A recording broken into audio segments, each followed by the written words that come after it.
Hello everyone, welcome to lecture force. ये video आपके revision के प्रोस्पेक्टिव से बहुत अच्छा वीडियो है। पहले तो जो आप लोग डाउट भेजते रहते हो, इसमें बहुत सारे मैंने डाउट्स इंक्लूड करे हैं जो आप लोगों के द्वारा ही भेजे गए हैं। और सेकंड थिंग जिसके लिए मैं ये वीडियो रिकॉर्ड कर रहा हूँ कि इस वीडियो में मैंने बहुत सारी ऐसी क्लिप्स भी इंक्लूड करी हैं जिनमें बहुत अच्छे क्वेश्चंस का कलेक्शन है। बिकॉज अभी थोड़ा शेड्यूल बिजी था तो कुछ आपको बीच बीच में पुराने क्वेश्चंस का रिवीजन भी देखने को मिलेगा। तो इसलिए मैं ये वीडियो बना रहा हूँ, क्योंकि जहाँ पे भी आपको लगे कि मैं इन क्वेश्चंस में बहुत अच्छा हूँ या मुझे ये आते हैं, तो आप जंप करके आगे भी जा सकते हो और बीच बीच में 2x स्पीड पे भी दे सकते हो, ठीक है।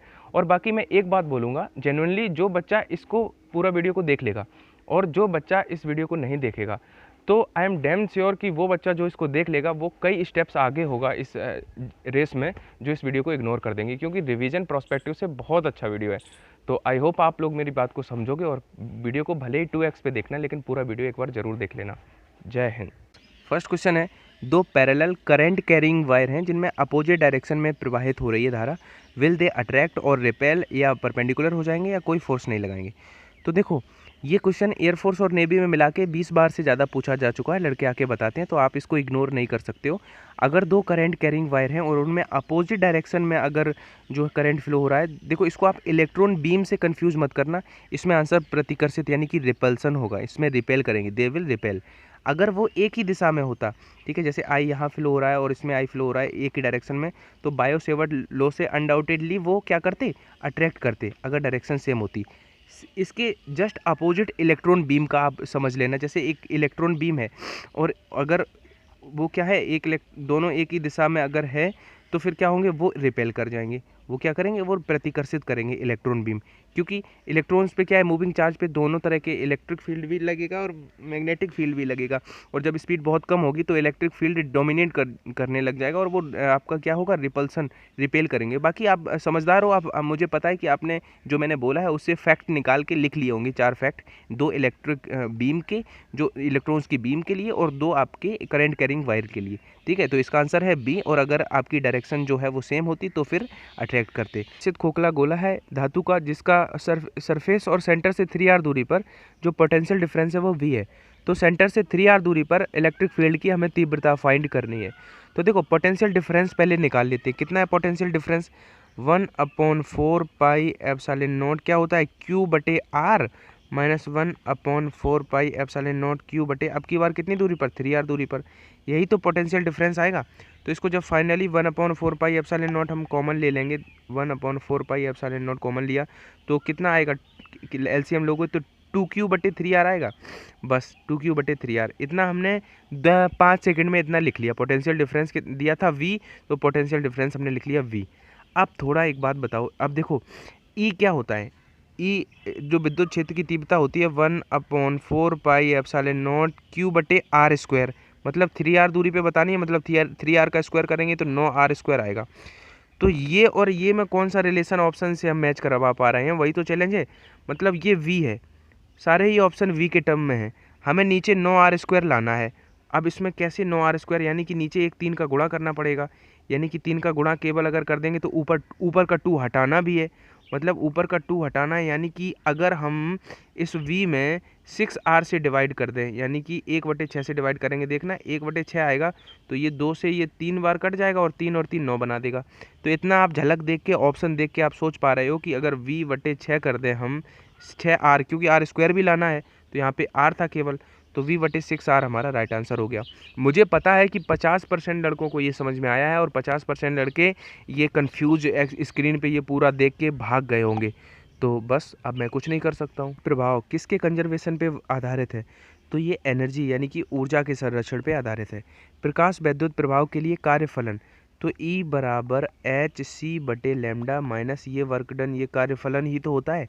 तो उसके एक बात आप याद रखना, ये जो कार्यफलन होता है वो भिन्न भिन्न धातुओं के लिए भिन्न भिन्न होता है, सबके लिए समान नहीं होता है। जैसे मैंने अभी बताया था शायद पिछले वीडियो में ही, जब मैंने वो सोडियम और कॉपर थे तो दोनों के लिए कार्यफलन अलग थे। कि ने मुझे व्हाट्सएप पे मैसेज किया था कि 2 quantities of 5 and 12 unit when added gives a quantity 13 unit, the quantity is.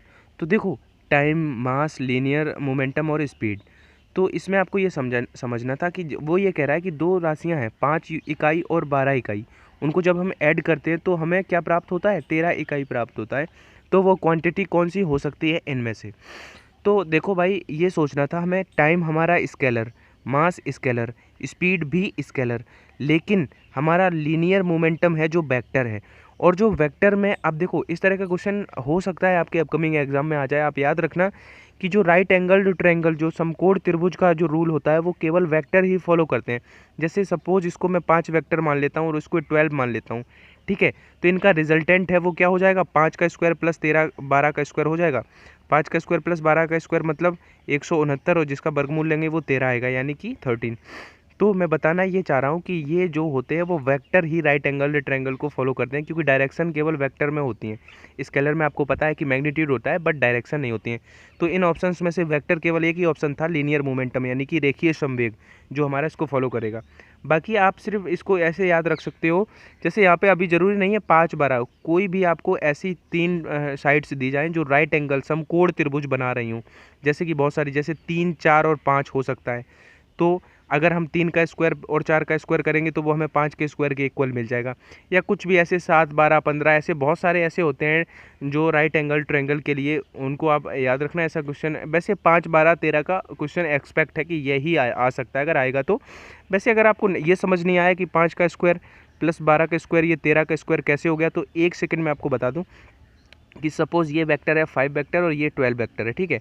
तो अगर इनका जो रिजल्टेंट होगा, अब ये दोनों कितना 90 का बनाएंगे, रिजल्टेंट होता क्या है, r square is equal to a square plus b square plus 2ab cos theta. अब कॉस थीटा मतलब कॉस 90, तो कॉस 90 का मान 0, तो 2ab कॉस थीटा वाला पोर्शन 0, मतलब जो रिजल्टेंट का स्क्वायर है वो ए स्क्वायर प्लस बी स्क्वायर के इक्वल आएगा।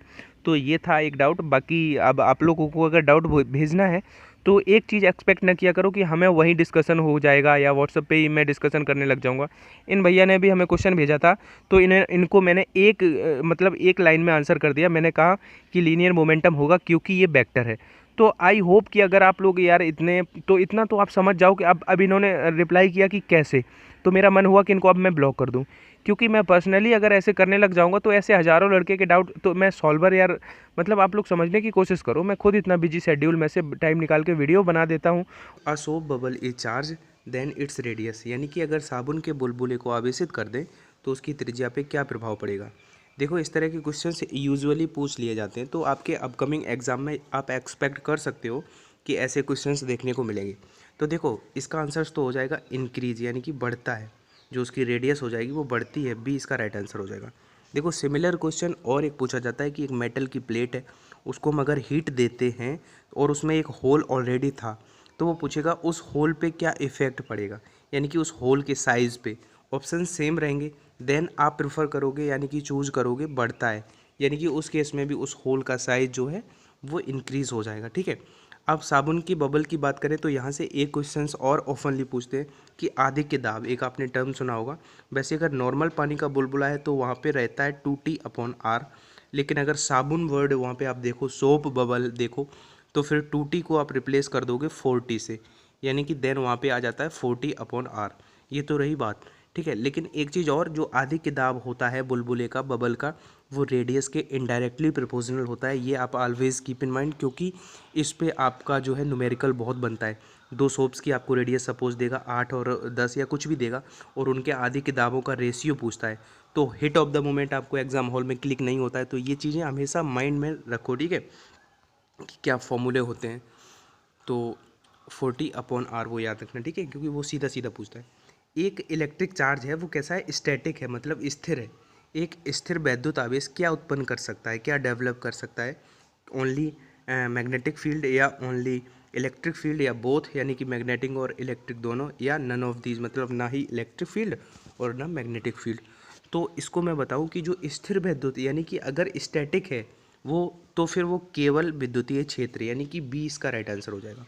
लेकिन अगर यहाँ पे वर्ड दे दे गतिमान, एक गतिमान आवेश क्या उत्पन्न कर सकता है, तो फिर वहाँ पे बोथ आंसर हो जाता है, यानी कि जो गतिमान यानी कि मूविंग चार्ज होता है वो इलेक्ट्रिक फील्ड भी आपका डेवलप करता है और मैग्नेटिक फील्ड भी डेवलप करता है। अब यहाँ पे एक वर्ड आपको दिख रहा है स्थिर वैद्युत क्षेत्र।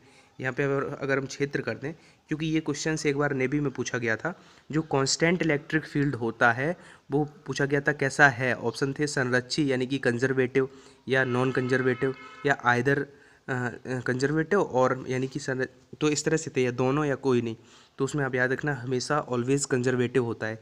जो कांस्टेंट इलेक्ट्रिक फील्ड होता है वो हमेशा संरक्षी होता है। अब एक बार मैं रिवाइज करा दूं, वैसे मोस्ट ऑफ द स्टूडेंट्स को पता होगा कि संरक्षी और असंरक्षी, जैसे फोर्स भी पूछता है, मान लो पूछ दिया गुरुत्वाकर्षण बल आपका कैसा है, संरक्षी या असंरक्षी, या पूछ देता है वो फ्रिक्शन यानी कि घर्षण बल। तो क्या होता है बेसिकली इनको फाइंड करने की, उनकी डेफिनेशन नहीं बता रहा हूँ, लेकिन इनको फाइंड करने की जो सबसे बेसिक ट्रिक है वो क्या है कि जिस फोर्स में आपका जो पथ है उस पर डिपेंड करे, ठीक है, उस पर डिपेंड करे वो असंरक्षी हो जाता है, जिस पे ना करे वो नॉन कंजर्वेटिव, वो संरक्षी हो जाता है। जैसे गुरुत्वाकर्षण बल है तो वो पथ पे डिपेंड करता है, यानी पथ पे डिपेंड नहीं करता है, तो फिर वो संरक्षी है। और जैसे फ्रिक्शन है वो असंरक्षी है, ठीक है। ये बस मैं बता चुका हूँ, लेकिन फिर भी आप कहीं बहुत, एक कोई लड़का है निशु सचान, उसका मेरे पास फ़ोन आया कि आपने प्रीवियस वीडियो में क्या है कि आप मल्टीपल चीज़ों को आप क्या कर रहे हो कि वो एक बार हो चुकी हैं फिर भी करा दे रहे हो। तो मैंने उससे कहा यार क्या है कि रिवीजन बहुत ज़रूरी होता है। एक दो क्वेश्चन से रिपीटेड जानबूझ के लेने का पर्पज़ सिर्फ यही होता है कि कहीं आप पीछे का भूल तो नहीं रहे हो। लेकिन इसका मतलब नीड क्या है इसकी, क्योंकि मैं कम्युनिटी पे क्वेश्चंस डालता हूँ रिपीटेड वाले जो मैं करा चुका होता हूँ, तो उनके मैं देखता हूँ कुछ परसेंटेज जो गलत आंसर्स दे रहे हैं उनकी ज़्यादा है संख्या, तो इसलिए मुझे लगता है कि शायद रिवीजन भी ज़रूरी है, इस प्रोस्पेक्टिव से ले लेता हूँ। तो बस आप पढ़ने पे फोकस रखो। किसी मीडियम का जो रिलेटिव जो परमिटिविटी है वो हमें फाइंड करनी है, सॉरी फाइंड नहीं करनी है, क्या रिलेशन होता है रिलेटिव परमिटिविटी, मतलब आपेक्षिक परावैद्युतता यानी कि ER। तो आपेक्षिक वर्ड देखो क्या होती है, तो इसका आंसर हो जाएगा जो आपेक्षिक जो होती है परावैद्युता वो क्या होती है, उस परावैद्युता बटे माध्यम में और बटे एयर में, यानी कि ये फर्स्ट ऑप्शन आपका राइट आंसर हो जाएगा, ठीक है। क्योंकि ये शायद आपने ये कॉन्सेप्ट अभी ना देखा हो, तो फिर आप सोचने पे मजबूर हो जाओ कि इंटू करें या माइनस करें या प्लस करें, तो ये आप याद रखना कि एयर वाली से डिवाइड कर देते हैं माध्यम वाली को। अब परावैद्युता चाहे देखो विद्युत की इलेक्ट्रिक फील्ड या मैग्नेटिक फील्ड दोनों की जो आजकल मात्रक बहुत पूछने लग रहे हैं बोलो, तो उसके लिए हो जाता है फैराड प्रति मीटर, फैराड प्रति मीटर, उस दोनों ही साथ में बता रहा हूँ तो आप भूलोगे नहीं, उसके लिए हो जाता है हेनरी प्रति मीटर, ठीक है। ये दो आई होप आप आंसर्स जो वो याद रखोगे। और देखो यहाँ पे ऊपर में एक चीज़ जो शायद बताने वाला था जो मैं मिस कर रहा हूँ कि आवेशित वर्ड यहाँ पे आया है, और अब क्या है कि एयरफोर्स और नेवी जो आवेशित टर्म्स की आपको जो अंडरस्टैंडिंग है या नहीं वो भी चेक करने लग रहे हैं, तो एक मिनट यहाँ पे समझ लेते हैं। तो देखो अगर किसी भी उस पर प्लस लगा हुआ है, जैसे सपोज यहाँ पे मैं सोडियम ले लेता हूँ, ठीक है, और उस पर प्लस लगा हुआ है, तो what does it mean, it means कि उस पर जो इलेक्ट्रॉन्स हैं वो क्या है, प्लस का मतलब ये नहीं समझ लेना कि उस पर आ रहे हैं, प्लस का मतलब है वो त्याग रहा है इलेक्ट्रॉन, ठीक है। प्लस क्या शो करता है कि इलेक्ट्रॉन त्याग रहा है, ठीक है, दिमाग में याद रखना ये चीज़, क्योंकि इससे क्वेश्चंस इनडायरेक्टली मिलेंगे आपको। और अगर सपोज यहाँ पे क्लोरीन ले लेता हूँ और वहाँ पे हम माइनस लगा के अगर वो दे रहा है आपको, और वो आपसे जानना चाह रहा है कि इस पर इलेक्ट्रॉन, माइनस का मतलब क्या है, तो नेगेटिव का मतलब होता है उस पर इलेक्ट्रॉन आ रहे हैं, ठीक है, यानी कि वो इलेक्ट्रॉन्स को ग्रहण कर रहा है। जैसे क्लोरीन का 17 होता है, तो जब विन्यास करेंगे 2, 8 और 7 रहेगा, तो यानी कि आखिरी में 8 करने के लिए एक इलेक्ट्रॉन लेना पड़ेगा, तभी तो उसमें आखिरी में 8 हो पाएंगे। तो नेगेटिव शो करता है कि इलेक्ट्रॉन आ रहे हैं और पॉजिटिव शो करता है इलेक्ट्रॉन जा रहे हैं। लेकिन अगर आप प्लस माइनस देखोगे, प्लस का मतलब होता है आना, तो वहाँ से आप कंफ्यूज हो सकते हो। तो ये बात मुझे बतानी थी, क्योंकि किसी प्रैक्टिस सेट में नेवी के में ये भी इससे भी रिलेटेड मुझे दिखा था कुछ, ठीक है। तो जितने भी आपके लिए रेलेवेंट बातें होती हैं, एग्ज़ाम ओरिएंटेड चीज़ें होती हैं, वो सभी मैं एक ही लाने की कोशिश करता हूँ।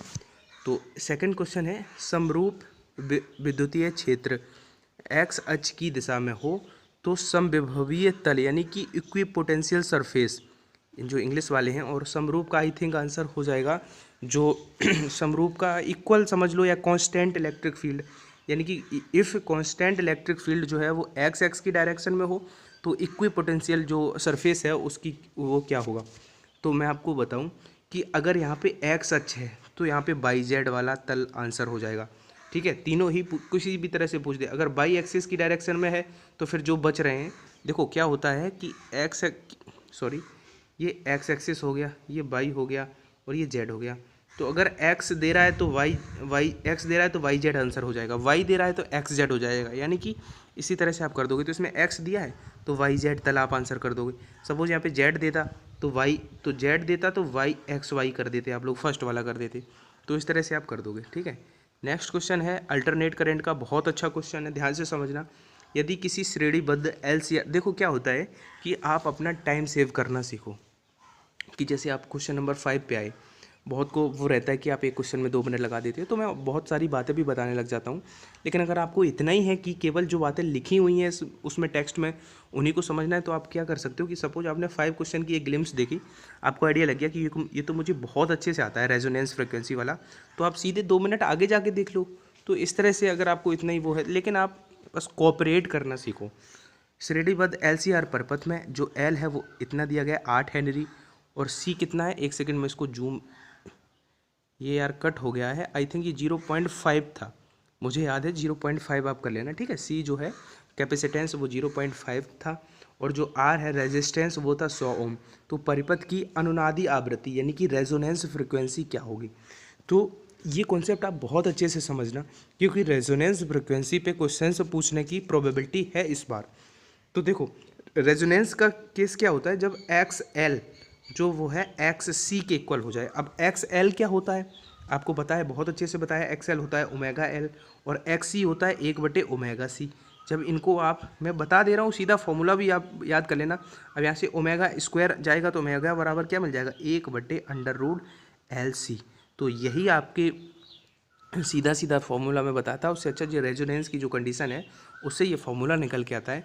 तो अब आप डायरेक्ट जो फॉर्मूला है वो हमेशा याद रखना कि omega is equal to 1/√LC। अब ये कन्वर्जन आपको पता होना चाहिए कि कहाँ पे क्या है, जैसे कि 1/8 इंटू C 0.5 को भी 1/2 लिख सकते हैं, और यहाँ पे माइक वो था, ठीक है, तो उसको कन्वर्ट करेंगे। तो आई थिंक आप कैलकुलेटिव पार्ट है वो आप कर लेना, 10⁻⁻6 हो जाएगा ये, ठीक है, क्योंकि वो म्यू था आपको पता है, मैंने उस कल ही बताया। तो यहाँ से ये 4 बार कट होगा, तो ये बाहर आएगा 2, और ये 10⁻3 आएगा बाहर, माइनस का ऊपर जाएगा तो प्लस का हो जाएगा 1000। तो इसे कट करेंगे, 500 बचेगा, ठीक है। अब ये 500 हमारा ओमेगा आया, लेकिन हमसे फ्रिक्वेंसी पूछा है, तो फ्रिक्वेंसी क्या होता है ω/2π, यानी कि 500/2π का मतलब 250/π, यानी कि C आपको दिख रहा है, C वाला इसका राइट आंसर हो जाएगा, ठीक है। एक बार आप देख लेना, मुझे तो यही लग रहा है कि यहाँ पे जो 0.5 म्यू था, लेकिन हाँ वही था शायद, क्या फिर भी। सिक्स्थ देखो, फिफ्थ और सिक्स्थ क्या है, सिमिलर है, इनसे आपका क्लियर हो जाएगा कॉन्सेप्ट। यदि 1 माइक्रोफेरेड का आवेशित संधारित्र यानी कैपेसिटेंस इतने मिली हेनरी के, एक देखो क्या है कि आजकल क्वेश्चंस में सीधा हेनरी नहीं देगा, वो सीधा सीधा, अभी देखो जैसे इस क्वेश्चन से आपको क्या सीखने को मिलेगा, अभी बता रहा हूँ। जोड़ा जाए तो दोनों की कोणीय आवृत्ति यानी कि एंगुलर फ्रिक्वेंसी बतानी। तो इस क्वेश्चन से आपको ये सीखने को मिला कि कोणीय आवृत्ति का तो सीधा सीधा हमें फॉर्मूला पता था 1/√LC, क्योंकि हमें L दिख रहा था और C दिख रहा था, ठीक है। मिली हेनरी का मतलब L हो गया और फेरेड का मतलब C हो गया। लेकिन यहाँ पे माइक्रो दिया है, यहाँ पे मिली दिया है, तो इन चीज़ों को कन्वर्ट करना आपको आता है कि नहीं, बेसिकली यही मिली और माइक्रो ही आपको प्रॉब्लम करेंगे। तो 1/√, ठीक है। L ध्यान से देखना कैसे आप अप्रोच करोगे, L का मतलब 10, अब मिली है तो 10⁻³ से तुरंत गुणा कर दो तो वो हेनरी हो जाएगा। जैसे मिलीमीटर होता है तो मीटर में बदलते 10⁻³ से गुणा करते हैं, इंटू।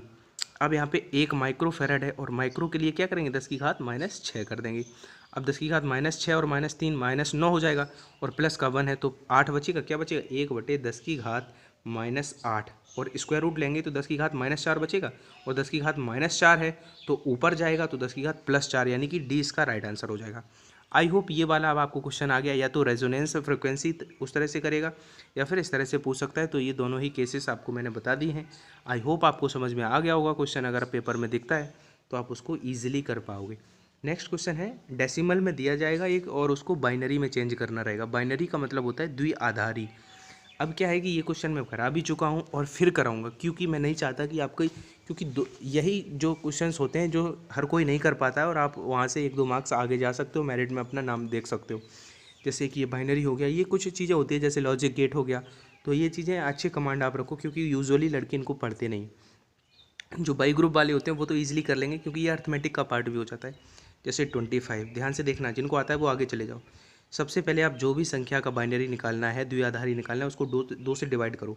और इस यूनिवर्स में ऐसी संख्या कोई भी ले लो, उसको जब आप 2 से डिवाइड करोगे तो या तो जो रिमाइंडर है वो 1 बचेगा या 0 बचेगा। कोई भी संख्या ले लो, जैसे 25 है तो 12 टाइम्स कट हो जाएगा, कितना बचेगा 1। अब 12 को करोगे तो 6 टाइम हो जाएगा, कितना बचेगा 0, कुछ नहीं। तो इसको फिर कटेंगे फर्दर तो 2 3 ज़ा 6, फिर 0 बचा। अब 3 को करेंगे 2 से तो 1, 2 से करेंगे, सॉरी यहाँ 1 टाइम्स जाएगा और यहाँ पे 1 बचेगा। फिर इनको नीचे से लिखना स्टार्ट कर दो, यानी कि ये वाला सी इसका राइट आंसर हो जाएगा 1 1 0 0 1। तो देखो ये सही से नहीं हो पाया, एक और ले लेते हैं तो इससे क्लियर हो जाएगा। सपोज़ यहाँ पे मैं ले रहा हूँ 9, ठीक है। कोई भी संख्या उसको ऐसे लिख लो, 2 से डिवाइड करो तो 2 4 ज़ा 8, 1 बचा। अब 4 को करो तो 2 2 ज़ा 4, कितना बचा 0। 2 को करो 2 1 ज़ा, कितना बचा 0। तो बस ऐसे लिख दो, 1 इधर से लिखना है इधर की तरफ, नीचे वाला उठा के 1 0 0 1 और यहाँ पे 2 लगा देना है, तो ये बाइनरी बन जाता है, ठीक है। एक और समझ लेते हैं, सपोज 7 ले लिया, ठीक है। इरिटेट मत होना, आप आगे जा सकते हो। 2 3 ज़ा 6, क्योंकि 7 पूछा जा चुका है। 2 1 ज़ा 2, क्या बचा 1। इधर से लिखना शुरू कर दो तो 1 1 1। अभी भी क्लियर नहीं हुआ है तो एक बार यूट्यूब पे बाइनरी नंबर को जो कन्वर्ट कैसे करते हैं डेसिमल को बाइनरी में, तो एक बार जाके आप लोग अच्छे से देख लेना, क्योंकि अब यहाँ से क्वेश्चंस पूछे जाते हैं, हल्के में मत लेना किसी भी चीज़ को, ठीक है ना। अब देखो ये क्वेश्चन है, क्या पूछ रहा है कि एक आवेशित चालक है, मतलब एक चालक आवेशित चालक है, तो उसके किसी बिंदु पर विद्युतीय क्षेत्र की तीव्रता क्या होगी। देखो अब मैं आपको बताऊं कुछ, तो इसका आंसर हो जाएगा सरफेस के परपेंडिकुलर, या ये स्पर्श रेखी मतलब टेंजेंशियल टू द सरफेस, या 0 या 45 डिग्री बनाएगी सरफेस से। तो इसको मैं बता दूं कि यहाँ पे आप एक वर्ड और लिख लो, सतह के किसी बिंदु, चालक की सतह है सरफेस के किसी बिंदु पर, ये क्वेश्चन था। मैं आपको बताना ये चाह रहा हूँ कि 2 तरह से क्वेश्चन पूछेगा, या तो सतह से पूछेगा या फिर उसके इनसाइड पूछेगा। कोई का चालक है, चार्जड है, ठीक है, उसके इनसाइड का केस बहुत पूछता है। तो इनसाइड में आप याद रखना कि इलेक्ट्रिक फोर्स यानी कि विद्युत क्षेत्र की तीव्रता जो है वो 0 होती है। लेकिन कंफ्यूज मत हो जाना, जो पोटेंशियल होता है, पोटेंशियल इनसाइड होगा वो आपका कांस्टेंट होगा। याद रखना क्या रहेगा, कांस्टेंट। ये बात बहुत इंपॉर्टेंट है, क्योंकि इसका इसमें कर देते हो क्लिक, इसका इसमें कर देते हो। तो किसी चार्ज अगर है कोई, तो उसके इनसाइड में जो इलेक्ट्रिक फोर्स होगा, विद्युत क्षेत्र की तीव्रता या विद्युत क्षेत्र होगा, वो तो 0 होगा, लेकिन जो पोटेंशियल है वो कांस्टेंट रहेगा, नियत रहेगा, ठीक है। और सरफेस की बात कर रहा है तो फिर जो सतह के लंबवत हो जाएगा, ठीक है। विद्युतीय क्षेत्र क्या हो जाएगा, सतह के लंबवत। क्वेश्चन नंबर नेक्स्ट इज, स्थिर विभवांतर पर किसी विद्युत परिपथ का प्रतिरोध आधा कर दिया जाए, यानी कि कांस्टेंट पोटेंशियल पर अगर किसी सर्किट का जो रेजिस्टेंस है वो हाफ कर दिया जाए तो उसकी जो हीट है वो क्या होगी। तो देखो इसको पॉज करके खुद से सोचने की कोशिश करो। तो इसमें क्या है कि आपको पता होगा एक इम्पॉर्टेंट रिजल्ट H = I²RT। इस रिजल्ट पे क्वेश्चंस मिल ही जाते हैं। अब यहाँ पे हमें कहीं V नहीं दिख रहा है, लेकिन V जरूर दिखना चाहिए, क्योंकि तभी उसको हम कांस्टेंट कर पाएंगे। तो I क्या होता है, V/R, तो स्क्वायर है तो V²/R² करेंगे, लेकिन उस R से ये R कट जाएगा तो T। अब ये रिलेशन हमें फाइनली मिल गया। अब इस रिलेशन में V कांस्टेंट है, ठीक है, तो हम H देख रहे हैं डायरेक्टली प्रोपोर्शनल है R के, ठीक है। अगर वो आधा किया गया है तो वो 2 गुना हो जाएगा B, क्योंकि सीधा सीधा इनडायरेक्टली कर, जिस रेशियो में वो बढ़ेगा उसी में वो घटेगा। अब वो आधा हुआ है तो वो 2 गुना हो जाएगा, ठीक है। तो 2 गुनी इस तरह से करना था। नेक्स्ट क्वेश्चन है, इस क्वेश्चन को मैंने कम्युनिटी पे आज पोस्ट भी किया था, तो ये अब अगर आप कम्युनिटी पे जुड़े हो तो फिर आप इसको पता होगा कि मैंने जो पिन भी कर देता हूँ, जो राइट आंसर होता है उसको मैं पिन कर देता हूँ। जो शैथिल्य प्रदर्शित करते हैं तो वो फेरोमैग्नेटिक सब्सटेंस होते हैं। अर्थ की रेडियस हाफ हो जाए और मास उसका अनचेंज रहे तो एक दिन में कितने घंटे हो गए। इस तरह के क्वेश्चंस बहुत पूछे जाते हैं। तो सिंपली आपको कुछ नहीं करना है, आपको पता है कि अर्थ के रोटेशन में क्या कंजर्व रहता है, मोमेंटम। तो प्रिंसिपल कंजर्वेशन ऑफ मोमेंटम लगा देना है, यानी कि कोणीय संवेग संरक्षण का वो लगा देना है। I1 ω1 = I2 ω2। पहले आपको मैं कॉन्सेप्ट बता रहा हूँ, उसके बाद मैं आपको वो टेक्निक्स भी बताऊँगा कि आप देख के ही क्लिक करोगे। तो I1 क्या होता है, जड़त्व आघूर्ण क्या होता है, अर्थ को हम क्या कंसीडर करते हैं, सॉलिड स्फीयर, तो 2/5 mr² हो जाएगा, ठीक है वो उसके। और इंटू ओमेगा क्या होता है, 2π/टाइम पीरियड, ठीक है। तो इसका हम फर्स्ट मान लेते हैं T1।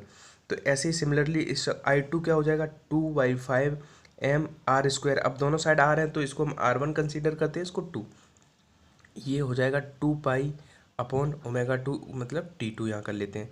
तो 2/5 से 2/5 कट गया, 2π से 2π कट गया, यानी कि हमें एक रिजल्ट यहाँ से मिल रहा है कि T1/T2 = R2/R1 का होल ऑफ स्क्वायर।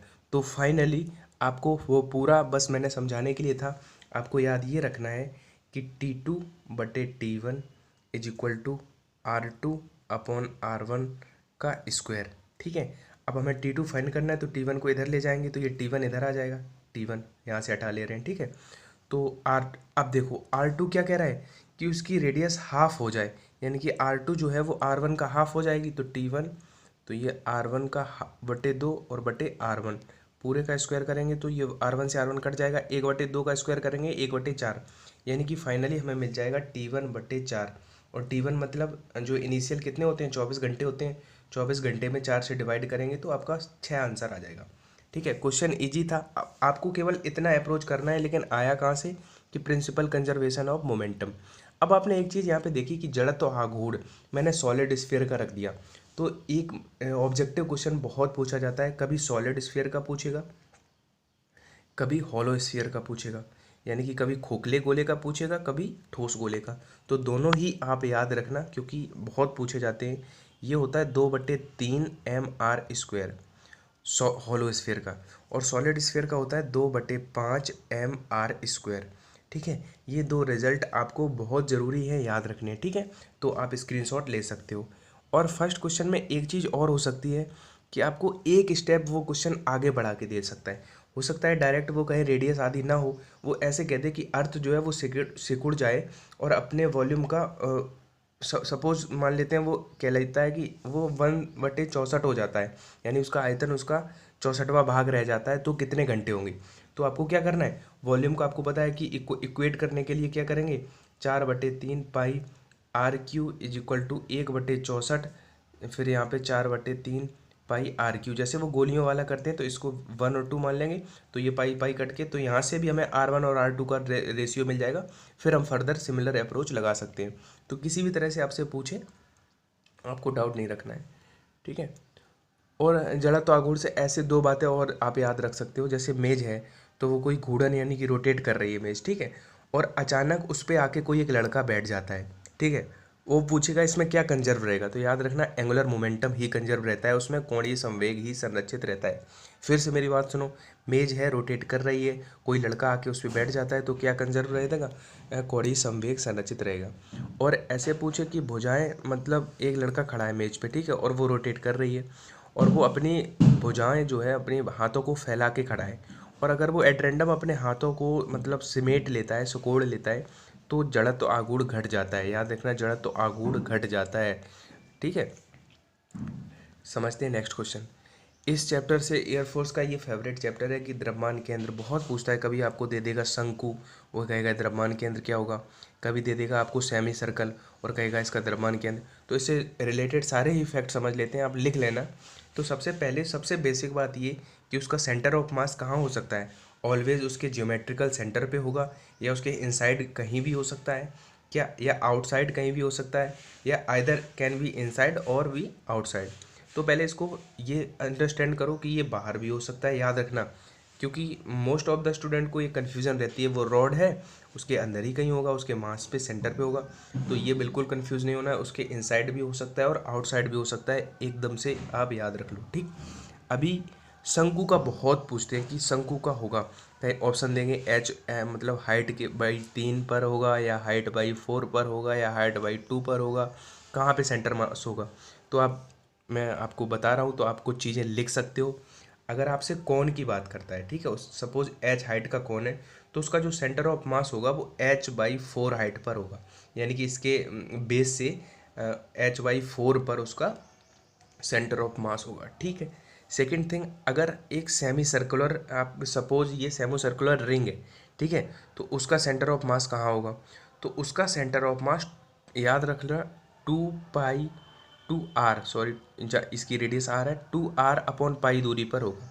ठीक है, सेमी सर्कुलर अगर रिंग है, क्योंकि कंफ्यूज नहीं होना, अगर सेमी सर्कुलर प्लेट है, दोनों ही कन्फ्यूजन दूर कर देता हूँ आपकी। अगर ये रिंग के लिए, रिंग अगर अर्धवृत्ताकार रिंग है तो उसका 2r/पाई पे होगा, और अर्धवृत्ताकार अगर प्लेट है तो उसका, ये सपोज इसकी r रेडियस है, तो उसका फिर जो होगा सेंटर ऑफ मास वो 4r/3 पाई पर होगा। ठीक है, इतनी डिस्टेंस पे होगा। तो अभी क्या है, मैंने आपको ये दो चीज़ें बताई, आप स्क्रीनशॉट ले लोगे, तैयार कर लोगे। लेकिन हो सकता है कई बार क्या हुआ है कि आपको कहेगा कि एक रिंग है, ठीक है, सेमी सर्कुलर है, तो उसके सेंटर ऑफ मास के कोऑर्डिनेट यानी कि निर्देशांक पूछेगा। तो यहाँ पे आप देख रहे हो कि एक्स एक्सिस पे कहीं नहीं चल रहा है और वाई पे कितना चल रहा है, 2r/पाई, तो उसके निर्देशांक हो जाएंगे 0/2r/पाई। सिमिलरली अगर वो इस प्लेट की बात करता है, अर्धवृत्ताकार प्लेट की, तो उसके हो जाएंगे निर्देशांक 0,4r/3 पाई। ठीक है, तो ये बेसिक सी बातें हैं, और आई थिंक वो तो बताने की नीड नहीं है कि एक रेक्टेंगल है उसका कहाँ होगा, तो उसके डायगोनल जहाँ पे कट करते हैं वहाँ पे होता है। ठीक है, और एक अगर कोई सर्कल है उसका सेंटर ऑफ मास उसके सेंटर पे होता है। ठीक है, ये छोटी छोटी एक रॉड है तो उसके कहाँ होगा, उसका एक्सियल जो मिड पॉइंट होगा वहाँ पे होगा। ये नहीं आते हैं बेसिकली आपसे, या तो वो पूछेगा आपका कौन का या पूछेगा सेमी सर्कल का, तो इन्हीं के बहुत पूछता है, याद रखना। ठीक है, और उसका जो सेंटर ऑफ मास है वो इनसाइड भी हो सकता है और आउटसाइड यानी कि बाहर कहीं भी हो सकता है। और ये सेंटर ऑफ मास से ये क्वेश्चंस नहीं, ये नहीं है, मैंने एक नहीं ले पाया हूँ, लेकिन आपको मैं बता दे रहा हूँ कि बहुत अच्छा एक क्वेश्चन आता है। दो कण है, ठीक है, मेरी बातों को ध्यान से सुनना है, और जो आपको लगे रिलेवेंट कि हाँ मुझे ये पॉइंट नोट कर लेना है, तो उसको नोट करने में आप बिल्कुल भी हेजिटेट मत होना, क्योंकि मैं आपको मतलब बिलीव मी एश्योर करा रहा हूँ कि जो ये सीरीज़ में करा रहा हूँ या जो करा चुका हूँ या फर्दर कराऊंगा, इनसे बाहर कोई भी कॉन्सेप्ट एयरफोर्स में नहीं पूछेगा। आप 25 क्वेश्चन में 20 क्वेश्चन में तो गारंटेड कोई कॉन्सेप्ट बाहर नहीं आएगा, और इतना स्कोर कर लेते हो मोर देन सफिशिएंट रहता है। और एक बहुत अच्छा क्वेश्चन आता है जो मैंने आपको मॉडल पेपर कराया है ऑफिशियल वेबसाइट वाला, उसमें भी शायद ये क्वेश्चन था, सेंटर ऑफ मास के वेलोसिटी से। सपोज दो पार्टिकल हैं, दोनों ही क्या है, रेस्ट में है यानी कि विराम में है, और किसी मतलब मोमेंट पे जाके उनका वेलोसिटी v और 2v हो जाता है, तो द्रव्यमान केंद्र की चाल, उसका आंसर 0 आता था। m1v1 प्लस m2v2 बटे m1+m2, इससे अप्रोच करोगे तो 0 नहीं आएगा। वो टेक्निक्स मैंने बताई हैं, आप मॉडल पेपर जाके वो सॉल्व करो ज़रूर, बहुत इंपॉर्टेंट है वो। थर्ड क्वेश्चन है, टेम्परेचर सेम है, दो गैसों के डेंसिटीज़ का रेशियो है 4:9, तो इनकी VRMS यानी कि वर्ग माध्य मूल चालों का अनुपात बताना है। यानी कि दो गैसें हैं, उनकी डेंसिटीज़ का रेशियो मैंने हिंट्स भी यहाँ पे लिख रखी है क्योंकि आप स्क्रीनशॉट ले पाओ। क्या होता है, VRMS होता है उनके घनत्वों यानी कि डेंसिटी के स्क्वायर रूट के इनडायरेक्टली प्रोपोर्शनल। तो V1/V, अब देखो इसमें पेन वर्क करने की ज़रूरत नहीं है क्योंकि इनडायरेक्टली है, तो फिर इसका स्क्वायर रूट लोगे तो 3 और 4 का स्क्वायर रूट लोगे 2, तो C इसका राइट आंसर हो जाएगा। लेकिन अभी क्या है कि आपसे हो सकता है दो गैसें, यहाँ पे तो दे दिया समान ताप पर दो गैसें हैं, एक और वेरिएशन क्या वो पूछ सकता है, वो कहेगा कि दो गैसें हैं, एक है O2, ठीक है, और सपोज और एक है हाइड्रोजन, यानी कि ऑक्सीजन और हाइड्रोजन गैस हैं। सेम क्वेश्चन है, अगर वो ये घनत्व का रेशियो ना दे, केवल दो गैसों का नाम दे दे, तो VRMS क्या होगा, तो VRMS उस केस में क्या हो जाएगा, उनके अणुभार के स्क्वायर रूट के इनडायरेक्टली प्रोपोर्शनल होता है। यानी कि O2 का अणुभार मैंने लिख रखा है, O2 का क्या हो जाता है, 32 हो जाता है, और हाइड्रोजन का 2, तो यहाँ पे 32/2 करेंगे और इसका स्क्वायर रूट लेंगे तो 16 आएगा, तो वहाँ पे 4:1 आ जाता है उस केस में। ठीक है, तो अगर इस तरह से अगर आप पूछ देता है तो आपको, और एक चीज़ आप और मैं बता दूं, कंफ्यूज नहीं होना क्योंकि बहुत कन्फ्यूज़न होती है। सपोज उसने कह दिया कि दो गैसें हैं, ठीक है, एक बर्तन में समान ताप पे भरी हैं, तो कहेगा कि उनकी माध्य गतिज ऊर्जाओं का मीन काइनेटिक एनर्जी का रेशियो बताओ। तब क्या करेगा लड़का, तब भी वही अप्रोच लगाने लगेगा, ऑक्सीजन का लिखने लगेगा, हाइड्रोजन का। लेकिन ये क्वेश्चन भी पूछे जाते हैं, अगर माध्य गतिज ऊर्जा पूछता है तो माध्य गतिज ऊर्जा क्या होता है, 3kT, तो वो T के डायरेक्टली प्रोपोर्शनल होती है। और वो कह रहा है कि एक ही बर्तन में भरे हैं, ताप समान है, और अगर ताप समान है तो माध्य गतिज ऊर्जा भी समान होगी, यानी कि उनका रेशियो 1/1 होगा। याद रखना, ये बहुत कन्फ्यूजन होती है, देख लेना ध्यान से कि वर्ग माध्य मूल चाल पूछ रहा है या माध्य गतिज ऊर्जाओं का रेशियो पूछ रहा है। ठीक है, अगर माध्य गतिज ऊर्जा है तो फिर उनका रेशियो 1:1 ही रहता है। नेक्स्ट क्वेश्चन है कि एक सिंपल पेंडुलम है, वो फ्री फॉलिंग का केस है, ये मतलब ठीक है, फ्री फॉलिंग हो रहा है, या ऐसे भी पूछ सकता था कि लिफ्ट में है, लिफ्ट में फ्री फॉलिंग हो रहा है एक पेंडुलम, तो उसका टाइम पीरियड क्या होगा, क्या जीरो होगा। ये जीरो जहाँ जहाँ भी होता है वो तुक्का स्पेशलिस्टों के लिए होता है, जीरो देख के वो सीधे कूद पड़ते हैं इसी ऑप्शन पे, क्लिक क्लिक क्लिक। लेकिन आपको पहले अंडरस्टैंड कर लेना है कि कॉन्सेप्ट क्या है। जीरो यहाँ पे आंसर बिल्कुल भी नहीं होगा। और मेरे साथ साथ अगर आप लोग भी करते चलो, इनको mock test as a mock test दो, तो ज़्यादा बेनिफिट होगा। पॉज करके खुद से सोचो, फिर अपने आप को इवेल्युएट करो कि हम कितना कर पा रहे हैं। क्या होता है आपका वो टाइम पीरियड क्या होता है पेंडुलम का, 2π√L/g। अब आपको पता है कि फ्री फॉलिंग के केस में जी कितना हो जाएगा, जीरो हो जाएगा, क्योंकि कोई है अगर वो मुक्त रूप से गिर रहा है तो फिर इसका मतलब उस पर ग्रेविटी वर्क नहीं कर रहा है, तभी तो ग्रेविटी कितना हो जाएगा, जीरो हो जाएगा। सॉरी, मैं जो अभी आपको बताया कि मुक्त रूप से गिर रहा है ग्रेविटी जीरो, क्योंकि क्या होता है कभी कभी मैं कुछ बोल देता हूँ फिर उन चीज़ों को आप कमेंट में करने लग जाते हो, तो ये मत बनाया करो, क्योंकि हज़ारों वो चल रही होती हैं दिमाग में। तो फ्री फॉलिंग के केस में जी जीरो रहता है, ठीक है। अब अगर यहाँ पे जी नीचे जीरो रख देंगे तो कोई अगर अगर यहाँ पे राशि है उसके बटे जीरो है, तो यहाँ पे ये अनंत हो जाएगा, यानी कि इस क्वेश्चन का आंसर अनंत हो जाएगा। आप इसको लर्न कर सकते हो, क्या हो जाएगा, अनंत हो जाएगा। अब आपसे अगर पूछता है सेकंड लोलक का आवर्तकाल कितना होता है, तो वहाँ पे 2 सेकंड होता है, याद रखना। और यही क्वेश्चन अगर आपसे कहता है कि सेकंड लोलक का उपग्रह पे आवर्तकाल क्या होता है, तो वहाँ पे अनंत होता है, क्योंकि उपग्रह पे क्या होता है, शायद एक वीडियो में एक्सप्लेन मैंने ऐसे किया है कि उसको अनडिफाइन कर दिया, तो वो अनडिफाइन सही नहीं था। उपग्रह पे क्या होता है कि वो आपका पेंडुलम अनंत तक चलता ही रहेगा, ठीक है। और ऐसे भी एक क्वेश्चन आता है कि एक सुरंग है और बहुत लंबी सुरंग है, उसमें कुछ एक पिंड डाला गया है, तो वो सेंटर पे जाके वो उसकी वेलोसिटी मतलब वो क्या करेगा, वो बाहर निकल जाएगा या रुक जाएगा, इस तरह से वो क्वेश्चन आता है। तो वो भी रोटेट करता रहेगा इनसाइड उसके क्या कहते हैं आपके। नेक्स्ट क्वेश्चन है वेक्टर से। एक वेक्टर p वेक्टर है 3k कैप, तथा दूसरा वेक्टर है q वेक्टर, वो है 2j कैप। तो vector p vector cross q vector बताना है। तो इस क्वेश्चन के थ्रू मैं आपको कुछ चीज़ें रिवाइज करने की कोशिश करूँगा, कि जैसे कि i वेक्टर है और अगर उसका i वेक्टर से क्रॉस करना है हमें, यानी कि उसका सदिश गुणन करना है, वेक्टर प्रोडक्ट है, तो वो जीरो होता है। लेकिन यहीं पे अगर i वेक्टर है और उसका डॉट प्रोडक्ट अदिश गुणन करेंगे तो वो 1 हो जाता है। ये बेसिक सी बात है, आप याद रखना, ठीक है। और यहीं पे अगर i वेक्टर है और उसका हम गुणा करेंगे j वेक्टर में, तो वो हमें रिजल्ट देगा k वेक्टर i j का। लेकिन यहीं उल्टा होता, j vector dot i vector होता, तो वो माइनस का k वेक्टर दे देता, ठीक है। तो ये सारे बेसिक्स अगर पता है तो आप इजीली कर लोगे कि यहाँ पे k वेक्टर है, तो यहाँ पे 2 और 3 का तो 6 बन जाएगा। लेकिन अब मिला हमें k वेक्टर और j वेक्टर का क्रॉस। अब क्या है कि अगर j और k होता, मेरी बात ध्यान से सुनना, i j k, j और k होता तो सिंपली i मिल जाता, लेकिन k और j है इसलिए माइनस का i मिलेगा, ठीक है। तो ये अगर आपका कॉन्सेप्ट क्लियर नहीं है तो आप डेफिनेटली गलत कर दोगे। तो इन सारी चीज़ों को रिवाइज करने की बहुत ज़रूरत है। सक्रियता, सक्रियता तो को देख के परेशान मत होना। सक्रियता मतलब एक्टिविटी, यानी कि रेडियो एक्टिविटी में भी वहाँ पे वो रेडियो सक्रियता लिख दे, तो उसका ऐसा ही मात्रक क्या है, क्या क्यूरी है या रदरफोर्ड है या बैकेरल है। देखो इससे भी क्वेश्चन पूछने लग जा रहे हैं अब चाहे वो नेवी हो चाहे एयरफोर्स। तो बैकेरल इसका है, लेकिन अन्य जो है क्यूरी है वो भी सक्रियता का है, रदरफोर्ड भी सक्रियता का है। क्या होते हैं रिलेशन देख लेते हैं, वो ऐसा ही मात्रक नहीं होते।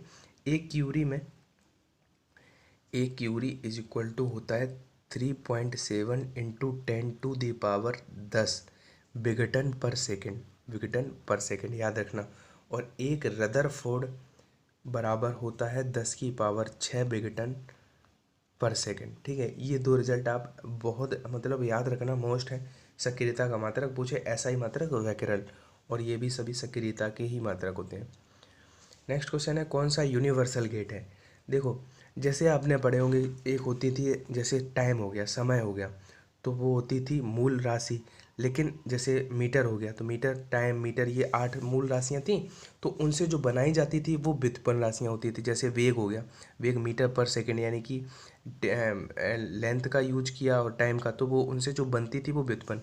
सिमिलर यहाँ पे कॉन्सेप्ट होता है कि लॉजिक, जो लॉजिक गेट होते हैं वो मूल रूप से कितने होते हैं, एक होता है और, एक होता है एंड, और एक होता है कौन सा होता है, एंड और नॉट, नॉट। ये होते हैं आपके यूनिवर्सल। लेकिन इन्हीं से क्या होता है, नॉट और एंड से हमारा नैंड बनता है, और नॉट से नॉर बनता है। तो जो सार्वत्रिक होता है वो एंड होता है, और होता है, और कौन सा होता है, नॉट होता है। तो ये दो नहीं होते। यस, तो ये ऑप्शन क्या हो जाएगा, केवल ए वाला एंड वाला यूनिवर्सल है, ठीक है, सार्वत्रिक गेट है। तो अगर आपने नहीं देखा है तो लॉजिक गेट का मैंने सेपरेट वीडियो बनाया है। अगर लॉजिक गेट से क्वेश्चन आता है तो वो उस वीडियो से बाहर नहीं आएगा, जाके देख लेना, ठीक है। 3 कण, प्रत्येक का द्रव्यमान m है। थोड़ा अच्छा क्वेश्चन है, थोड़ा ध्यान से कंसंट्रेशन से देखना। अगर आपसे पूछ देता है, क्योंकि अच्छा क्वेश्चन है तो पूछ सकता है, तो कैसे करोगे इसको।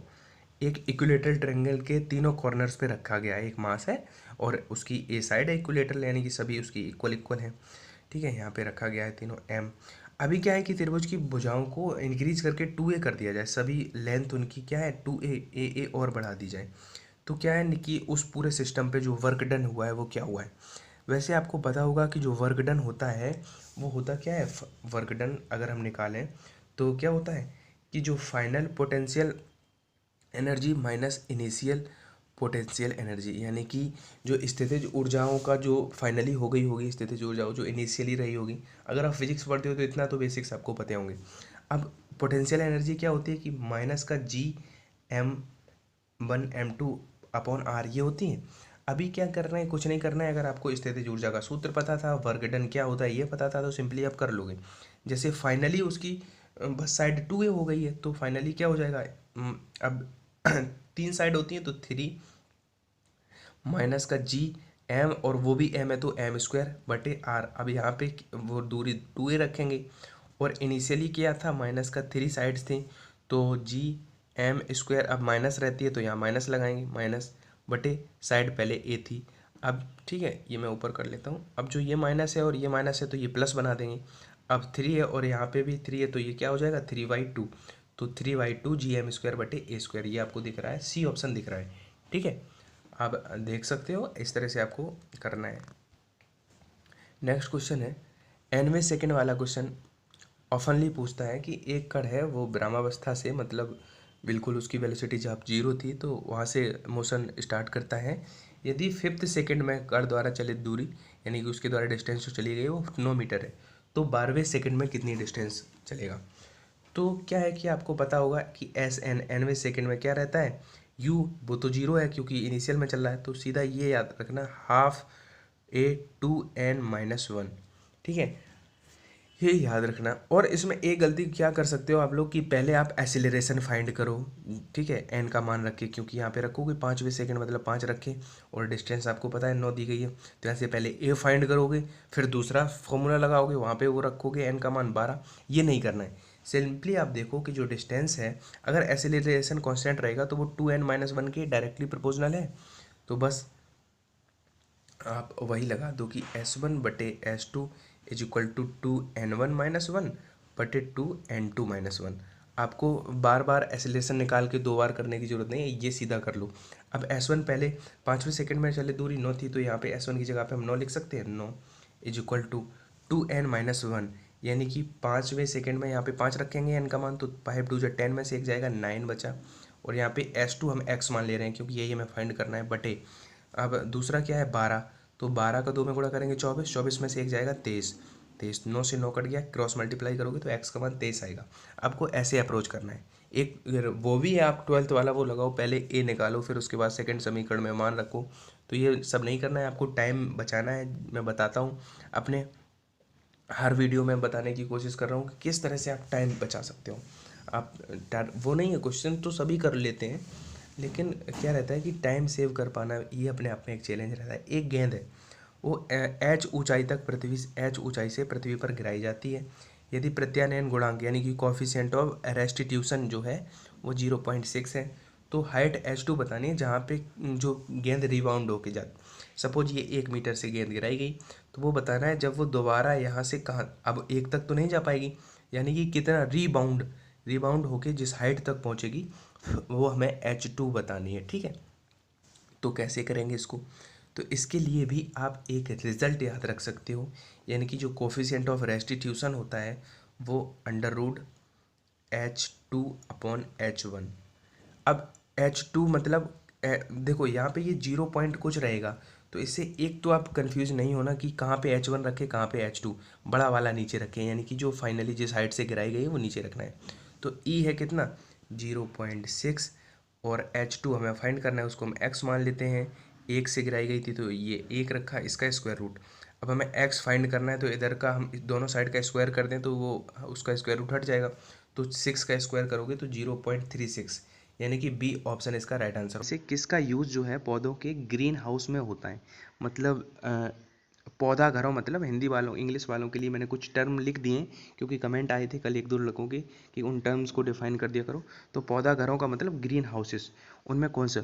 अब देखो जितने भी इलेक्ट्रोमैग्नेटिक वेव होती हैं आपकी, Reliance mobile is very useful for XY, ये तो हो गया उनकी भेदन क्षमता का बढ़ता हुआ क्रम, या कह सकते हो तरंग दैर्घ्य का घटता हुआ क्रम। Radio wave, microwave, infrared, visual, ultraviolet, X rays, gamma rays. तो इनमें इन सभी के बहुत सारे यूजेस हैं और उन सभी पे क्वेश्चंस फ्रिक्वेंटली पूछे जाते हैं। सपोज माइक्रोवेव का नेवी में बहुत पूछता है, क्योंकि माइक्रोवेव जो होता है वो ऐसा इलेक्ट्रोमैग्नेटिक वेव होता है जिसका जो आप एयरक्राफ्ट के जो नेविगेशन में, रडार में कह सकते हो, रडार में पूछेगा किसका यूज देगा, 4 ऑप्शंस देगा तो वहाँ पे माइक्रोवेव। अब तो इस क्वेश्चन का आंसर हो जाएगा अवरक्त किरणों, यानी कि इंफ्रारेड। इंफ्रारेड का यूज जो ग्रीन हाउसेस में होता है, जैसे कि फाल्स जो डिटेक्टिव करेंसी डिटेक्ट करते हैं उनमें अल्ट्रावायलेट, और इन सभी के यूजेस मैंने बहुत अच्छे से बताए हैं, जाके प्लेलिस्ट में अगर आप देखोगे या देख रहे हो तब तो आपको पता होगा। तो इस क्वेश्चन का राइट आंसर क्या हो जाएगा, डी, अवरक्त, यानी कि इंफ्रारेड का ग्रीन हाउस में। देखो मेरी कोशिश क्या है कि इन 10-10 क्वेश्चंस के थ्रू आप तक अच्छे अच्छे 10-10 कॉन्सेप्ट लाता हूँ मैं। इससे क्या होगा कि आपको रियलाइज़ होगा एट द एंड कि मेरे पास फिजिक्स के कॉन्सेप्ट का भंडार हो गया और रिलेवेंट, यानी कि एग्ज़ाम ओरिएंटेड चीज़ों का हो गया। ये ज़रूरी नहीं है कि आपको बहुत कुछ आता हो, PhD लेवल का आता हो। एग्ज़ाम में क्या पूछा जा रहा है, जो उसकी ऑफिशियल वेबसाइट है उस पर आप जाओगे एयरफोर्स की, तो एक पैटर्न दिया है उन लोगों ने, उस पैटर्न पे ही वो पूछेंगे और उन्हीं का एनालाइज करके मैं क्वेश्चंस ला रहा हूँ। तो क्वेश्चंस बहुत अच्छे हैं, आप इनको अच्छे से मल्टीपल टाइम रिवाइज करते रहो।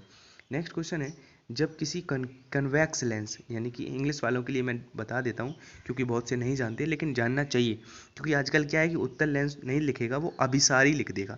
अब आपको पता ही नहीं है अभिसारी क्या होता है, तो आपको पता होना चाहिए जो उत्तल होता है वो क्या होता है, वो चीज़ों को कन्वर्ज करता है, यानी कि कन्वर्जिंग होता है। और जो अवतल होता है वो डाइवर्ज करता है। जो अपना आई लेंस होता है, मानव नेत्र होता है, वो कन्वर्जिंग यानी कि उत्तल ही होता है। तो बेसिकली यहाँ पे वो ये पूछ रहा है कि उत्तल लेंस है जिसका रिफ्रैक्टिव इंडेक्स जो है 1.5 है तथा फोकस दूरी f है, फोकल लेंथ f है, को पानी में डुबाया गया है, तब इसकी फोकल लेंथ क्या होगी। तो मैं आपको एक अच्छा कॉन्सेप्ट यहाँ पे बता दूँ कि अगर किसी कॉन्वेक्स लेंस को जिसका रिफ्रैक्टिव इंडेक्स इतना है पानी में डुबाया जाएगा तो उसकी पावर ऑफ लेंस तो डिक्रीज हो जाती है और फोकल लेंथ जो होती है वो इंक्रीज हो जाती है। ठीक है, क्योंकि जो पानी है उसका रिफ्रैक्टिव इंडेक्स इससे कम है, वन कितना होता है 1.33 होता है।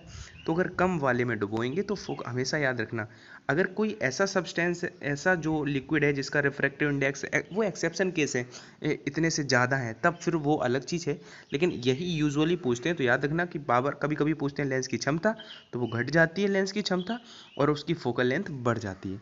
अब ये तो हुई इस क्वेश्चन की बात, लेकिन इससे रिलेटेड एक क्वेश्चन फ्रिक्वेंटली और पूछते हैं कि सपोज सेम क्वेश्चन है, सिमिलर क्वेश्चन है, बस वहाँ पे पानी के यहाँ पे कोष्टक में दे देंगे जिसका म्यू रिफ्रैक्टिव इंडेक्स है 1.33, इतना चेंज कर देंगे और कहेंगे तो इसकी फोकस दूरी की जगह पे करेंगे कि वो कैसा व्यवहार करता है। तो याद रखना फिर वो कैसा व्यवहार, किस तरह से बिहेव करेगा, तब वो अभिसारी ही रहेगा, अभिसारी कन्वर्जिंग ही रहेगा। लेकिन अगर यहाँ पे किसी ऐसे द्रव में डुबाएं जिसका रिफ्रैक्टिव इंडेक्स इतने से बड़ा हो, तब वो अपसारी यानी कि अपसारी, अवतल यानी कि डाइवर्ज करने लगेगा, यानी कि डाइवर्जिंग लेंस की तरह बिहेव करेगा, व्यवहार करेगा। ठीक है, तो ये सारे छोटे छोटे पॉइंट्स हैं जो आप पता होने। तो इसका आंसर क्या हो जाएगा, ऐप से बड़ी हो जाएगी, यानी कि इंक्रीज हो जाएगी। नेक्स्ट क्वेश्चन है, कांच का, एक सेकेंड मैं इसको कर लेता हूँ, कांच का अपवर्तनांक जो है रिफ्रैक्टिव इंडेक्स अधिक होता है। तो देखो आप कंफ्यूज मत होना, जो विवग्योर होता है वो बहुत इंपॉर्टेंट चीज़ होती है, विवग्योर, GYOR, इसमें रेड का वेवलेंथ सबसे बड़ा होता है। ठीक है। अब इधर से अगर जाएंगे तो इंक्रीजिंग होता है वेवलेंथ का, और वेवलेंथ जो होती है वो इनडायरेक्टली प्रोपोर्शनल होती है रिफ्रैक्टिव इंडेक्स के। अब जिसका वेवलेंथ बड़ा होगा उसका रिफ्रैक्टिव इंडेक्स छोटा होगा। अब आप ऐसे कर सकते हो, हमें सबसे बड़ा वाला बताना है, अधिक वाला, तो इनमें रेड की तो सबसे अधिक होती है, तो इसका तो सबसे कम होगा, उससे भी कम ग्रीन, तो इसका आंसर ब्लू हो जाएगा, यानी कि डिक्रीजिंग ऑर्डर में। तो इन तीनों में अगर देखें तो सबसे जो तरंग दैर्घ्य है सबसे कम ब्लू की है, तो सबसे अधिक रिफ्रैक्टिव इंडेक्स ब्लू का हो जाएगा, क्योंकि तरंग दैर्घ्य के इनडायरेक्टली प्रोपोर्शनल होता है। तो ये सारी चीज़ें।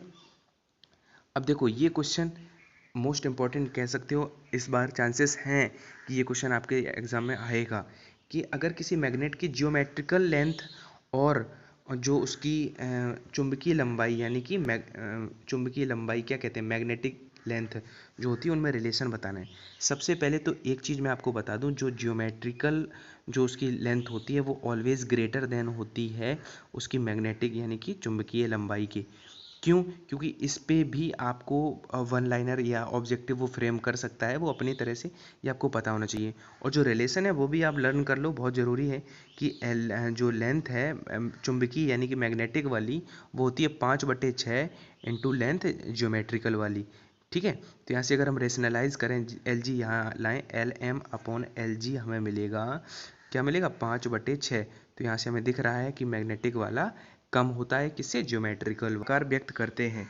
तो जो न्यूक्लियर साइज है उसके बारे में पूछा गया है, और ऑप्शन इस तरह से फ्रेम है कि आप कंफ्यूज हो सकते हो। तो दो बातें यहाँ पे हमें समझनी है, उसके बाद इस तरह के क्वेश्चंस गलत नहीं होंगे। या तो वो आपसे पूछ सकता है कि क्वेश्चन को सबसे जो बेसिक होता है वो कहता है नाभिक की त्रिज्या वो किस कोटि की होगी, तो वो 10⁻⁻15 की कोटि की आंसर सही हो जाएगा। और अगर वो बात एटम की करता है, परमाणु की कहेगा, परमाणु की त्रिज्या, तो वो परमाणु की त्रिज्या बड़ी होती है, वो कितनी होती है, 10⁻⁻10 की कोटि की होती है। ये तो हो गए उसके बेसिक। अब लैंग्वेज के साथ खेलेगा तो वो किस तरह से खेल सकता है वो अभी समझा रहा हूँ, फिलहाल इनको समझते हैं। सपोज यहाँ पे हीलियम का परमाणु है, तो उसके अंदर ही कहीं तो नाभिक होगा, यानी कि नाभिक में रहते हैं प्रोटॉन्स और न्यूट्रॉन्स, और बाहर इलेक्ट्रॉन्स रहते हैं कक्षा में।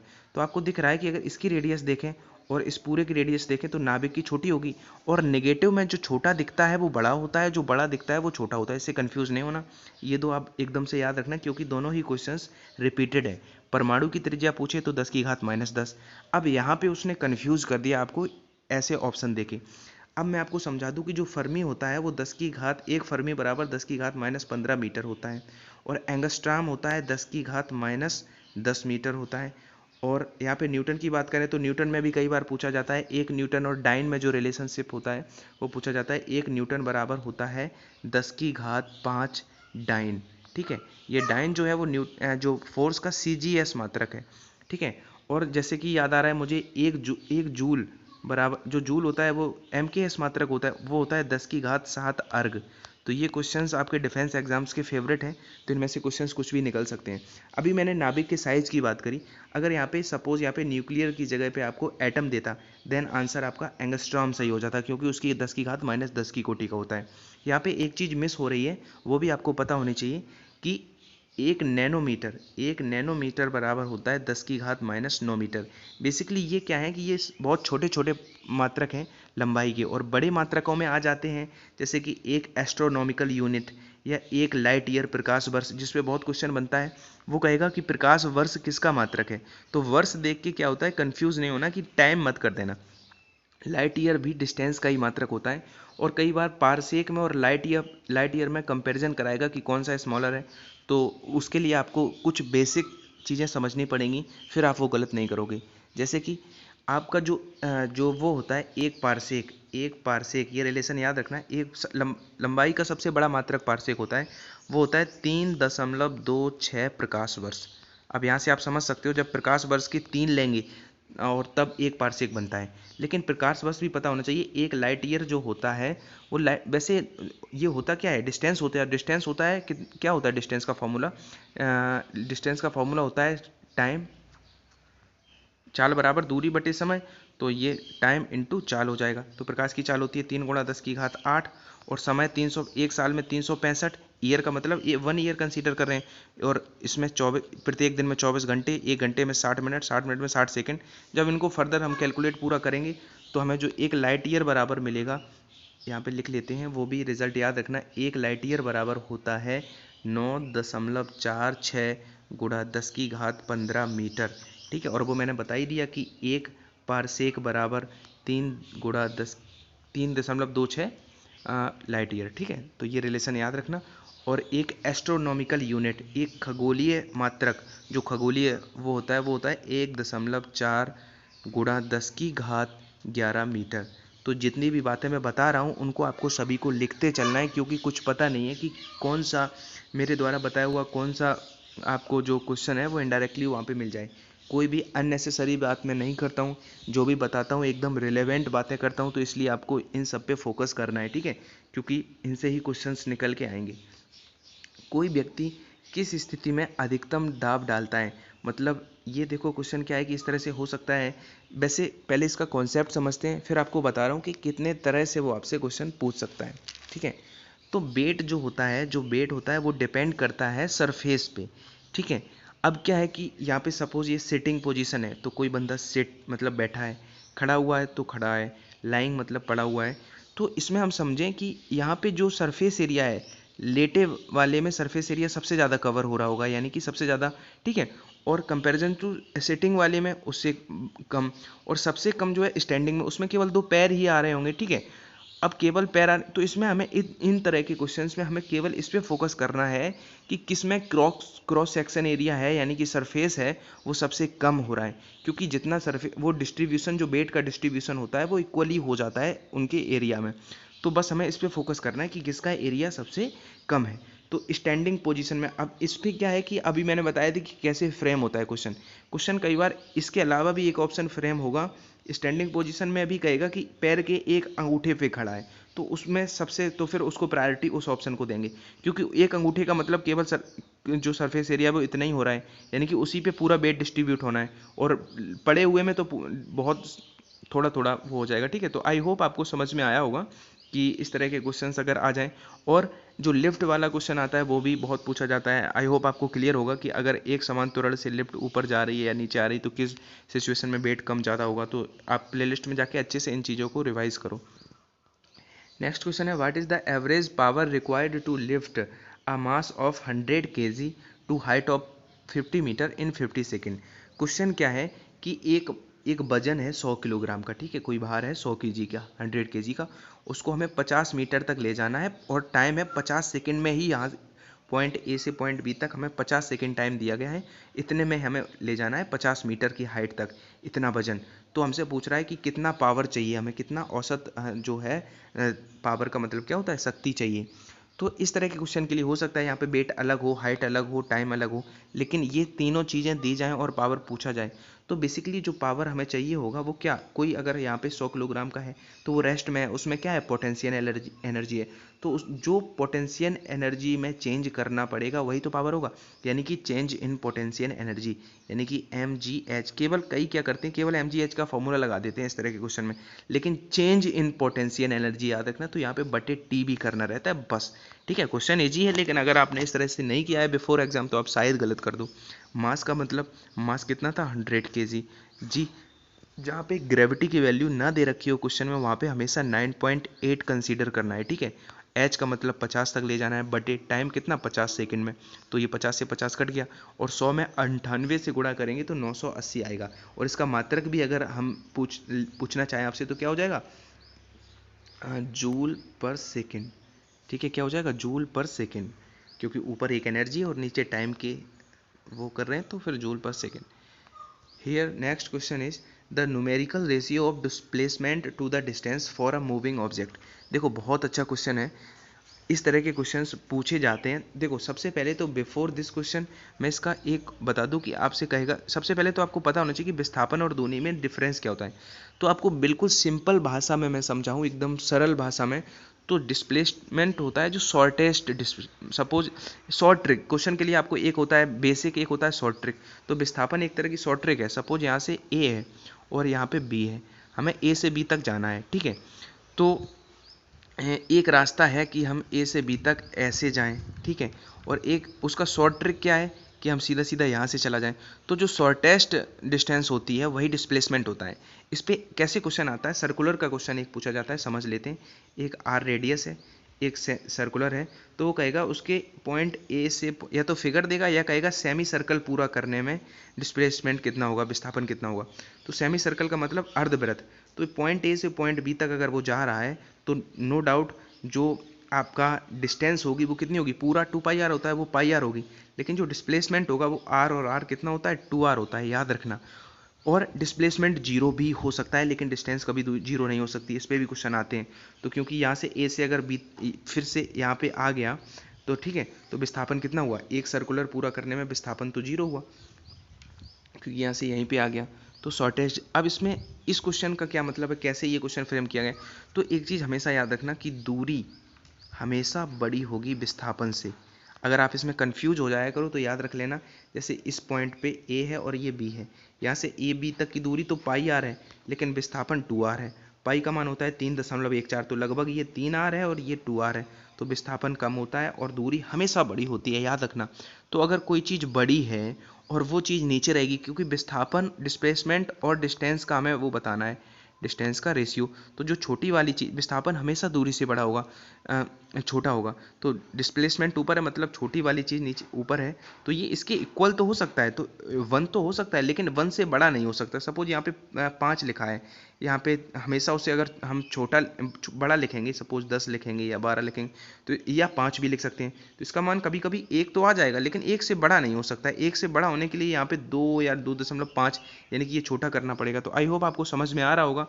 तो इसका आंसर अकॉर्डिंगली आप लोग देख लेना क्या हो जाएगा, इक्वल टू 1 और लेस देन 1, मोर देन 1 कभी नहीं हो सकता, ठीक है। और या तो वही सेमी सर्कल वाला पूछेगा, सेमी सर्कल वाला पूछता है तो। और एक चीज़ और, जो डिस्प्लेसमेंट होता है वो एक स्केलर क्वांटिटी नहीं होती है, जो डिस्टेंस होती है वो तो स्केलर होती है क्योंकि उसमें केवल दूरी होती है, लेकिन डिस्प्लेसमेंट में मैग्नीट्यूड भी होता है तो वो वेक्टर बन जाता है, यानी कि विस्थापन एक सदिश राशि होती है, ठीक है। आई होप आपको समझ में आ गया होगा। नेक्स्ट क्वेश्चन है, देखो मैं आपके जो एग्ज़ाम ओरिएंटेड क्वेश्चन है वही ला रहा हूँ कराने को। मैं अभी आईआईटी और जेई लेवल के भी क्वेश्चंस करा सकता हूँ, मैं सफिशिएंट कैपेसिटी रखता हूँ वो क्वेश्चंस कराने की भी। ये मैं इसलिए बता रहा हूँ क्योंकि कुछ स्टूडेंट्स कहने लगते हैं, इवेल्युएट करने लगते हैं चीज़ों को कि ये क्वेश्चन लूसेंट से करा रहे हैं या वहाँ से करा रहे हैं। मैं शुरुआत जब चैनल बनाया था तब शायद मैंने 1-2 वीडियोस लूसेंट से क्वेश्चंस कुछ पिक किए थे, अदरवाइज जब से चैनल ग्रो हुआ है कंटेंट जो है बहुत रिलेवेंट लाता हूँ, बिलीव मी। लूसेंट से कोई क्वेश्चन नहीं लाता हूँ मैं। अब आपको बस, अब आप लोग पता नहीं कैसे एवेल्युएट कर लेते हो चीज़ों को। अब क्वेश्चंस तो फिजिक्स तो वही होती है, उतनी ही होती है, तो कुछ क्वेश्चंस अगर मैच हो जाते हैं तो लोग चीज़ों का आंकलन करने लगते हैं, लेकिन बिलीव में मैं आपको बहुत अच्छा कंटेंट ला रहा हूँ और मेरे पास ये सफिशिएंट एक्सपीरियंस भी है कि किस तरह का पेपर आता है। तो आप इधर उधर की बातों में न लग के सीधा केवल पढ़ने पे फोकस करो और कॉन्सेप्ट को समझने की कोशिश करो, ठीक है। क्वेश्चंस बहुत अच्छे हैं। किन तरंगों का ध्रुवण नहीं है, तो पोलराइजेशन किसका नहीं हो सकता, वाई। तो इसके लिए आपको थोड़ा समझना पड़ेगा। क्या है कि सबसे पहले तो आपको पता होगा कि न्यूटन के टाइम पे ही एक और साइंटिस्ट थे जिनका नाम था जर्मन के थे हाइगेंस, कहीं कहीं हाइजेंस भी लिखा रहता है। उनका एक तरंग सिद्धांत आया था।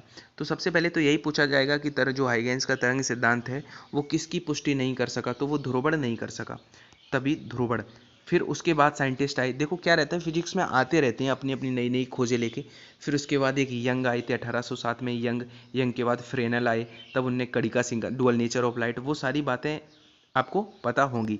और ये भी पता होगा कि जो जो विवर्तन और व्यतिकरण है वही कर पाया था, केवल वही 2 क्वालिटीज़ को वो डिफाइन कर पाया था। तो यहाँ पे क्या कह रहा है कि किनका पोलराइजेशन नहीं हो सकता, ध्रुवण नहीं हो सकता। तो जो इलेक्ट्रोमैग्नेटिक वेव हैं, इलेक्ट्रोमैग्नेटिक वेव जितनी भी हैं आपकी, चाहे एक्स रेज हैं या रेडियो वेव्स हैं या और माइक्रोवेव, इंफ्रारेड, और भी सारे ऑप्शंस दे दे, तो ये सारी क्या होती हैं, वो ट्रांसवर्स होती हैं। ट्रांसवर्स आई होप आपको पता होगा, अनुप्रस्थ कैसी होती हैं, all electromagnetic wave are transverse wave. तो जितनी भी ट्रांसवर्स होती हैं उन्हीं का ही केवल पोलराइजेशन हो सकता है, ध्रुवण हो सकता है, ठीक है। बाकी जो ध्वनि तरंगें होती हैं, साउंड वेव, वो अनुदैर्घ्य होती हैं, लॉन्गिट्यूडनल होती हैं, जिनका पोलराइजेशन संभव नहीं है। तो आप याद रखना कि साउंड वेव कभी पोलराइज जो है उसका नहीं हो सकता है। और एक क्वेश्चन अभी रिसेंट पूछा गया था कि इलेक्ट्रोमैग्नेटिक वेव्स आर, ऑप्शन थे ट्रांसवर्स, मैग्नीट्यूड, लॉन्गिट्यूडनल, तो आप कर देना ट्रांसवर्स, अनुप्रस्थ होती हैं, ठीक है। नेक्स्ट क्वेश्चन इज, अब देखो क्या है कि विच इज अनचेंज, कौन अनचार्ज, सॉरी, कौन आवेश रहे थे, इनमें क्या है कि किस पे आवेश नहीं है। तो अल्फा पार्टिकल आपको पता है कि हीलियम का नाभिक होता है जिसमें 2 इलेक्ट्रॉन होते हैं और 2 प्रोटॉन होते हैं, मतलब उस पे चार्ज होता है। बीटा कण भी आपका क्या है, बीटा कण बेसिकली इलेक्ट्रॉन्स होते हैं, ठीक है, तो उस पर भी चार्ज होता है नेगेटिव। अब प्रोटॉन की बात करें तो प्रोटॉन पे भी चार्ज होता है, पॉजिटिव चार्ज होता है। लेकिन जो फोटोन कण होते हैं वो एक तरह का बंडल ऑफ एनर्जी होता है, ठीक है। अब फोटोन यहाँ पे आंसर हो जाएगा कि वो आवेश रहित हैं। लेकिन क्वेश्चन फोटोन से एक और पूछता है, वो कहेगा कि सपोज या तो वो कहेगा इलेक्ट्रिक किसी विद्युत क्षेत्र में से गुजारने पर कौन सा जो है वो रोटेट नहीं करेगा या मुड़ेगा नहीं, सीधा निकल जाएगा। तो उनमें भी यही ऑप्शंस हैं, तो उस पर में भी फोटोन कर देगा, चाहे इलेक्ट्रिक फील्ड में करवाए चाहे मैग्नेटिक फील्ड में करवाए, बोथ कंडीशंस में फोटोन ही आप आंसर कर देना, ठीक है। ये क्वेश्चंस पूछे गए हैं। विद मिल्केंस ऑयल ड्रॉप एक्सपेरिमेंट, देखो एक ये रॉबर्ट मिल्केंस थे, एक 1907 में लगभग, मुझे एक्यूरेट डेट याद नहीं है और जीएस का पेपर नहीं देने जा रहे हो जो डेट पूछेगा, लेकिन लगभग इसी ईयर में इन्होंने एक ऑयल ड्रॉप एक्सपेरिमेंट किया था। आपके सर ने 12th में आपको अच्छे से पढ़ा रखा होगा, पूरा पढ़ाने की ज़रूरत नहीं है। फिलहाल क्या है कि अगर ये क्वेश्चन आपके एग्जाम में आ जाए तो ये आपको मैं बता दूं कि ये चार्ज डिफाइन करने के लिए, ना कि उसका मास ना वेलोसिटी, जो इलेक्ट्रॉन का आवेश उसका वो करने के लिए किया गया था। अब आप लोगों को और अच्छे से इसको समझना है तो आप लोग जस्ट गूगल कर सकते हो या यूट्यूब पे जाके पूरा एक्सपेरिमेंट अच्छे से कर सकते हो। फिलहाल आपके एग्जाम पॉइंट ऑफ व्यू से इतना ही समझना है कि आपको ये चार्ज के लिए था, ठीक है। मिल्किंस वेव जो ऑयल ड्रॉप जो तेल की बूंद से उन्होंने किया था, तो फिलहाल चार्ज के लिए, ठीक है। गैस की जो गैस में जो कंडक्शन होता है वो कब शो होता है, जब 4 सिचुएशन आपको दी जाए कि दाब बढ़ाया जाए यानी कि प्रेशर इंक्रीज किया जाए, या टेम्परेचर इंक्रीज किया जाए, या टेम्परेचर डिक्रीज किया जाए, या फिर जो प्रेशर है वो डिक्रीज किया जाए। तो इसका आंसर हो जाएगा दाब कम किया जाता है। सिमिलर एक क्वेश्चन और पूछा जाता है, उसमें क्या होता है कि कोई गैस है वो कब आइडियल गैस की तरह बिहेव करेगी, तो उसमें ऑप्शन होंगे कुछ, तो उसमें भी आप एक चीज़ याद रखना कि उसका हाई टेम्परेचर अधिक ताप पर और कम दाब पर वो गैस आदर्श गैस की तरह बिहेव करेगी, ठीक है। और ये तो आपको पता होगा, जैसे दाब और ताप की बात आई है, तो जैसे कोई बर्फ़ है, ठीक है, उसमें उसका गलनांक, क्या क्वेश्चन आता है कि दाब बढ़ाने पे गलनांक पे क्या इफेक्ट पड़ता है, तो उसका जो मेल्टिंग पॉइंट है वो डिक्रीज हो जाएगा। और अगर यहीं पे बात करें कि कोई अगर लिक्विड है उसके दाब बढ़ाने पे क्वथनांक पे क्या प्रभाव पड़ेगा, तो जो उसका बॉइलिंग पॉइंट है वो इंक्रीज हो जाता है, ठीक है। ये कुछ छोटी छोटी चीज़ें हैं जो आप प्लेलिस्ट में जाके रिवाइज करते रहो, ठीक है।